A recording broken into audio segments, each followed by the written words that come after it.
At Consumer Cellular, you get the same exact coverage as the largest carriers, but for up to half the cost. Same thing, up to half the cost. Up to half the cost for the same thing. 50% the money for 100% the same thing.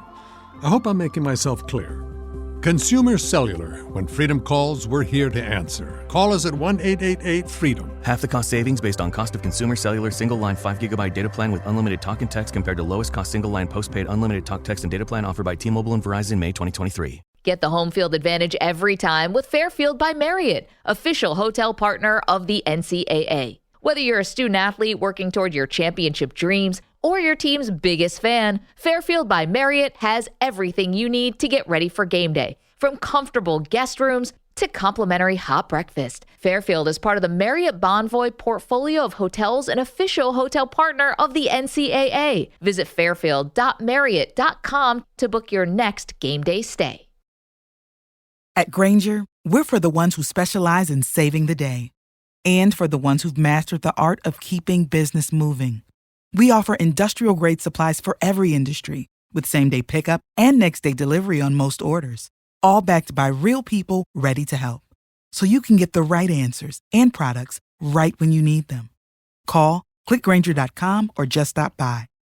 Grainger, for the ones who get it done. Welcome into The Verge, a show which covers the Baltimore Orioles minor leagues. The Verge is part of BSL Radio. Baltimore Sports and Life is dedicated to analysis and discussion on the Orioles, Baltimore Ravens, and the University of Maryland. The site has a team of writers providing coverage of those teams and houses live streaming content weekly. Join the conversations at the message board, like BSL on Facebook, and follow BSL on Twitter. Hello, and thanks for listening to On the Verge, your Orioles minor league podcast action. What you're going to listen to here is a little Patreon preview. It's a special episode we recorded following the previous episode we did with Eric Garfield, just going deeper into all the promotions that happened, the 31 promotions that happened over the weekend before this week of action started. So you'll be able to hear us get excited for Blaine Knight and Cody Sedlock to AAA, all the way down to all the 2021 draft picks moving up to single A Delmarva. But it's just a little short thing that we're going to try to do for our Patreon subscribers, and I wanted to give everyone a chance to get a feel for what we do over there in case you are interested in joining. So please sit back, relax, and enjoy the conversation. Want to make a podcast? Spotify's got a platform that lets you make one super easily, then distribute it everywhere and even earn money, all in one place for free. It's called Spotify for Podcasters, and here's how it works. Spotify for Podcasters lets you record and edit podcasts right from your phone or computer, so no matter what your setup is like, you can start creating today. Then you can distribute your podcast to Spotify and everywhere else podcasts are heard. Video podcasts are also available on Spotify. With Spotify for Podcasters, you can earn money in a variety of ways, including ads and podcast subscriptions. And best of all, it's totally free with no catch. Ever since we discovered Spotify for Podcasters, we feel like having options like video podcasts and Q&A lets us be more creative on another level. I highly recommend you give it a try. Download the Spotify for Podcasters app or go to www.spotify.com/podcasters to get started. So as Bob mentioned, we are doing a Patreon segment now, but we're going to let anybody who's watching live listen in on this, and we're just going to get quick reactions on the promotions today. If you listen to the episode with Eric Garfield earlier, you know that I read off some of the promotions, but just to give a quick recap, Jordan Westburg going from Aberdeen to Bowie, I think was the one that a lot of people have been calling for over the last few weeks. That happens. Cody Sedlock and Blaine Knight make the jump from AA to AAA, continuing what are really bounce-back seasons for those guys. J.D. Mundy and Andrew Dasbach, who Nick and I highlighted in the final segment, go from Aberdeen to Bowie. Garrett Stallings also makes a jump from Aberdeen to Bowie. And then, as we mentioned on our show with Eric, a lot of big names making the jump from the Florida Complex League to Delmarva, headlined by Colton Cowser and Kobe Mayo, but there's a lot of other names in there as well, including Connor Norby, Connor Pavoloni, Billy Cook, Dante Williams, and more. So, Nick, I'll start with you, just your reaction to the promotions that we heard today. That was a lot, and I was just trying to focus on work. Mondays are so busy, and I could not focus because all these promotions. It took Rock like 4 tweets to get all these out. I'm super pumped to see Cody Sedlock finally get the opportunity to go to Norfolk. I don't know what else more he had to prove in AA. We've mentioned a couple of times he's 26 years old now. Got to give him the opportunity. He has been shelled a couple of times. I'm not going to lie there, but when he is on, he has looked really good. Fastball velo is there, curveball's there. I've enjoyed watching Cody Sedlock again.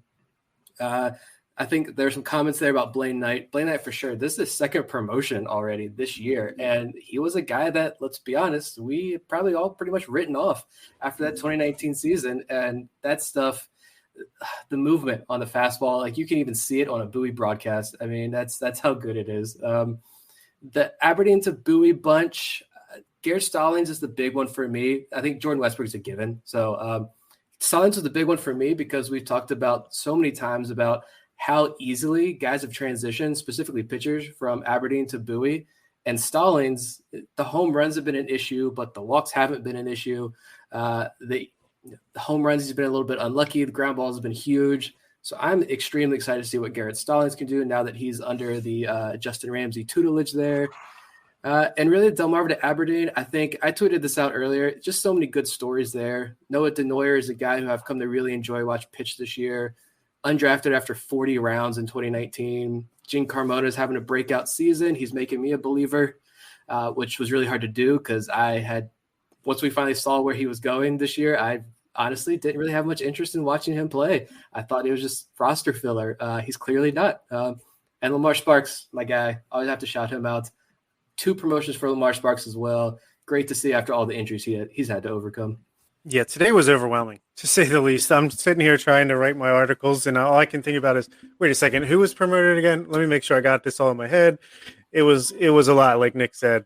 As far as to AAA, Sedlock and Knight, someone Vivek asked, could Sedlock or Knight be added to the 40-man prior to the Rule 5? Well, no better chance than now for them to try to make that happen because they're one step away from the majors, and they can certainly, I feel like, be pretty strong relief arms. I would much rather have a Blaine Knight or a Cody Sedlock on the 40-man than a guy like Connor Wade. No offense, he did well in his last outing, or Fernando Abad. There's so much filler on the 40-man right now that I think these guys could certainly work their way to that. And it's interesting that Adley Rutschman leaves.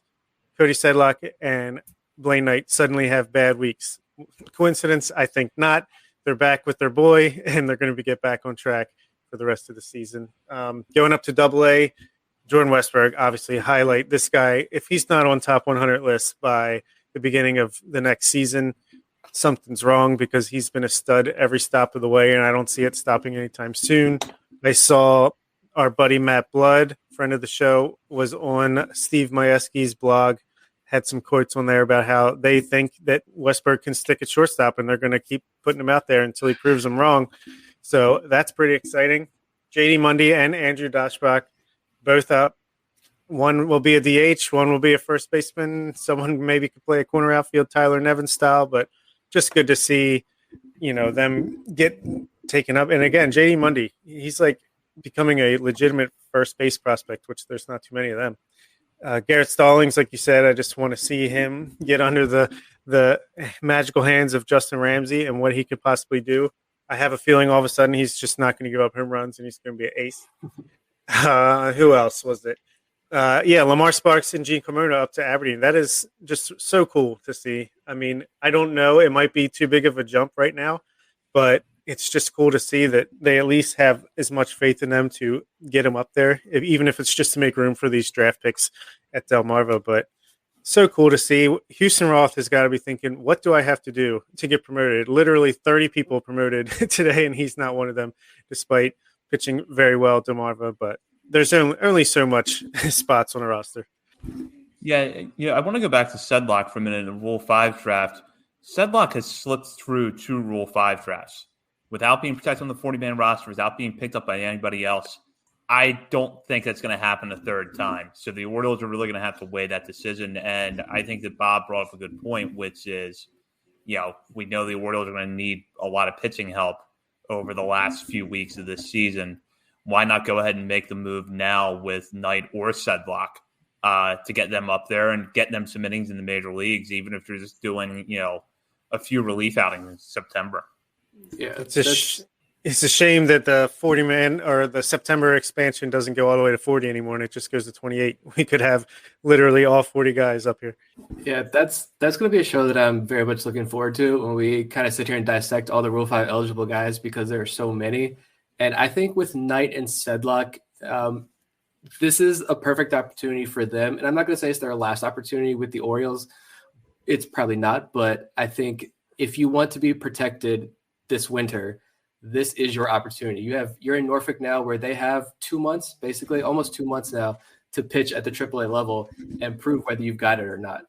And so Sedlock, I think definitely you look at a team like the Diamondbacks and Pirates, if they see a guy like Cody Sedlock sitting there in the Rule 5 draft who can give you 5-6 innings as a starter or go as a reliever, and maybe his stuff plays up a little bit, they're definitely taking him. If Blaine Knight's left vulnerable, he's 100% gone this winter. So this is going to be a big 2 months for these two guys in particular.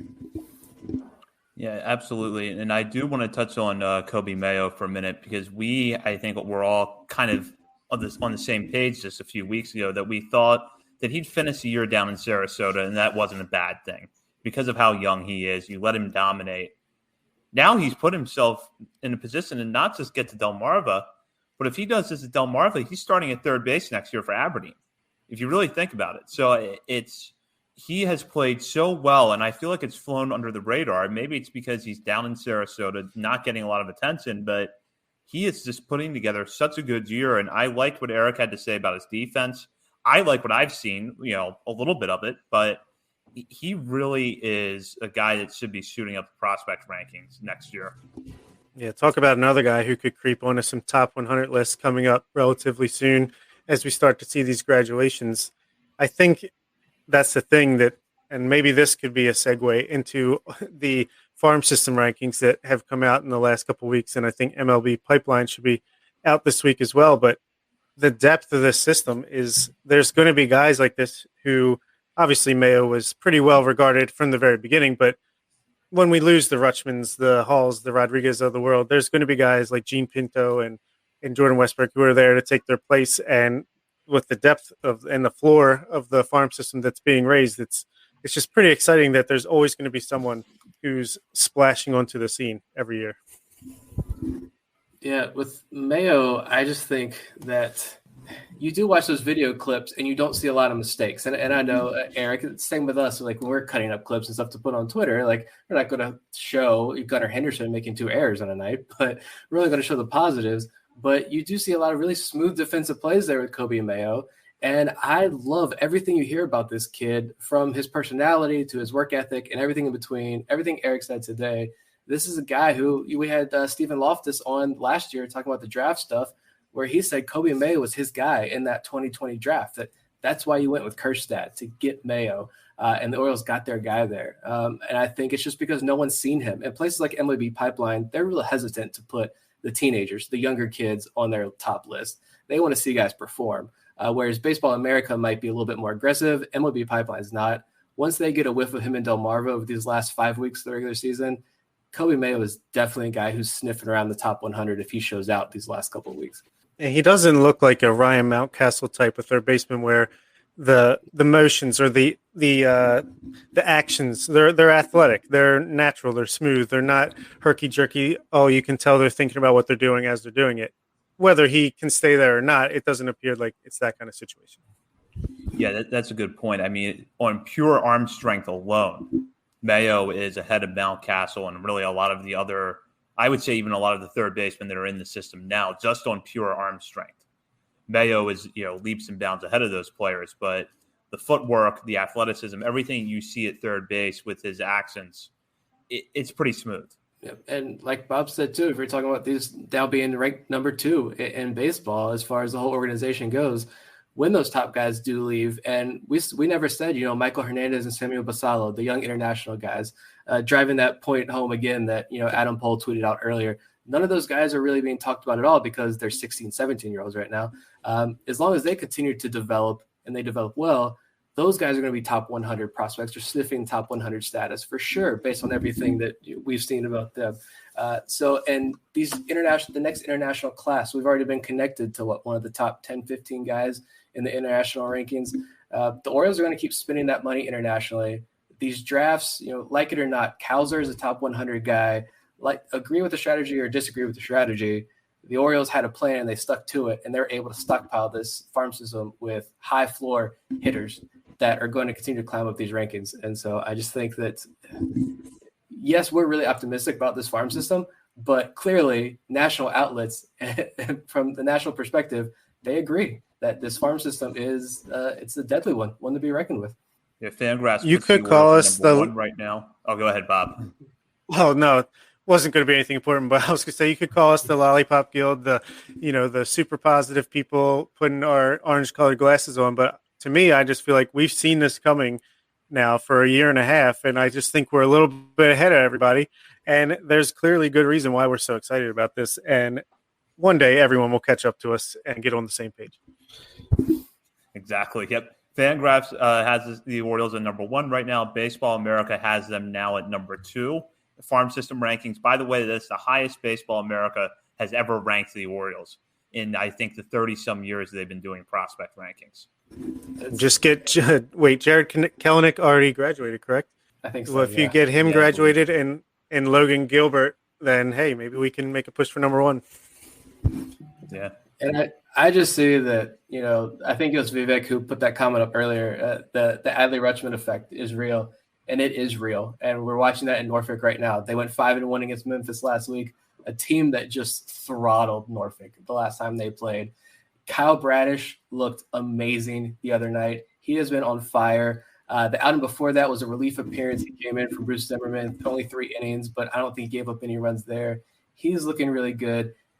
Adley Rutschman made Dean Kramer look like a competent pitcher.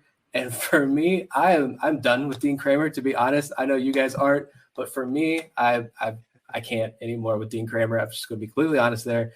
He made me enjoy watching Dean Kramer pitch. So the Adley Rutschman effect is real. And I think you're going to see guys, we talk about this culture shift a lot. I think you see guys like Colton Cowser, Kobe Mayo. You see these younger guys now come up through the system with their new way of how they study. Taryn Vavra and his notebook. I mean, these guys are going to be the core of a future Orioles minor league team, and that's going to rub off on everybody else. So it's not just going to be the Adley effect. It's just going to be the way it is in Baltimore in a couple of years. Speaking of Taryn Vavra, I feel like it's going unnoticed that he's back in Bowie this week. I mean, he completed his rehab assignment with FCL, hitting .500 with 2 walks, a stolen base. So he should definitely be back up the middle infield. Him and Jordan Westburg, that's a pretty sweet double play combo right there to watch this week. Yeah, I was going to bring that up when you talk about Bowie, guys. What does this mean for Caden Grenier, though? I mean, he's been hot. Yeah, overall, the whole body of work, the average is low, the strikeouts are high. But he goes on these stretches where he's so hot. We know the defense is elite. If you're going to have Patrick Dory and Toby Welk at the corners, J.D. Mundy, Andrew Doshbach at the corners, where is this going to leave Grenier if you're going to have Westburg out there shortstop every day? It's what they do with their shortstops like Richie Martin and Jahmai Jones sometimes. He's playing center field. I hate to say it. Yeah, Buck Brendan's going to have a lot to work with now. The mentor for Bowie. He's going to have to get creative a little bit with that lineup card, I think. So, but there's a lot of talent heading to Bowie. There's been a lot of talent there all year, so it must be a fun year to be a Bay Sox fan. Before we wrap up here, Nick and Bob, anything that you want to add as far as the promotions go, the prospect rankings? Oh, here's an interesting question from Nick. I'll get to this. Really miss Taryn Vavra. He'll be on the 40-man by November. Completely agree with that. Do you protect Caden Grenier? I don't think I would, but he's obviously got the glove, and he's this year's Mason McCoy. I feel like you can take the chance that he's not going to get taken. Maybe he does in the Rule 5 draft, but I think he would come back. I just feel like one way or another, he's going to find his way back to the Orioles in AAA Norfolk just to start next year. Yeah, I think maybe just because Vavra's not going to go out there every single day when he comes up, and you're probably going to you're not going to play Jordan Westburg probably 6 games a week either while he's just making this transition to AA. So Grenier will probably get a lot of playing time early on, but I imagine Grenier probably does get moved up to AAA once these guys are settled in and Vavra can show that he's fully healthy and everything, now that I think about it. But I think ultimately a guy like Grenier, when you're looking at 40-man, I don't think you protect him. And he's just going to be one of those guys who, unfortunately, we get attached to a lot of these guys, watching them come up through the system. We watch Grenier have such a good season in Bowie, but unfortunately, there's just going to be too much talent that the Orioles have to protect. They're not going to be able to protect all of them. And Grenier, I think, is going to end up being one of those guys who, if he comes back in the system, sure, that's great. But I think he's a guy that you're going to have to put out there and dangle out there. Yeah, he could be a Richie Martin type for a different team instead of the Orioles trying to grab him and sneak him into the system. Yeah, exactly. And it's going to be a tough offseason when it comes to protecting 40-man roster players. And, it's just like last year. There's going to be some tough decisions, which I know we're going to take a deep dive into that sometime here in the next few months. Yeah, but as far as final words on all this stuff, I would say, first, I'm glad we have a Buck Britton signed Bay Sox card. That's going to come in handy as he continues his success. And it's just great to see. And just when you thought Elias, Blood, and the Orioles were conservative with their promotions, they go ahead and do something like this, which is setting up for an incredibly exciting final month of the season. So it's never dull in 2021. We went one full season without minor league baseball, and I feel like we're more than making up for it this year, even with some injuries to some key guys. It's just been exciting all year, and I'm glad we're going to have a nice 6-week stretch here with AAA going a little bit longer to stay excited about it. Yeah, we're coming down to the wire now. Final few weeks of the season, but all these promotions, they've re-energized me. I'm ready to go. I'm actually a little upset. I'm leaving for Next Head at the end of the week. So I'm going to still be watching these guys when I'm on vacation because Delmarva is going to look entirely new. I'm jealous Zach's going to be there tomorrow. This is going to be, you get to see an entire, literally a brand new team in Delmarva. It's going to be a lot of fun these final few weeks. And we finally get to see even that group in Aberdeen. I mentioned, I think it's an underrated group for sure. One that, we haven't really talked about a lot today. And a lot of guys on that list we don't really talk about that much.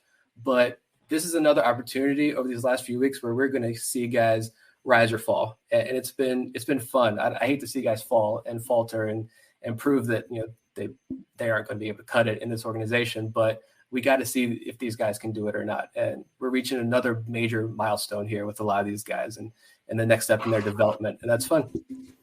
Well, a special thank you to our Patreon subscribers. Hope you enjoyed this bonus episode. Be sure to follow us on Twitter at BSL on the Verge, and we will have an update as soon as we can confirm our guests for next week. So stay tuned. For Bob and Nick, it's been Zach. Thank you for listening.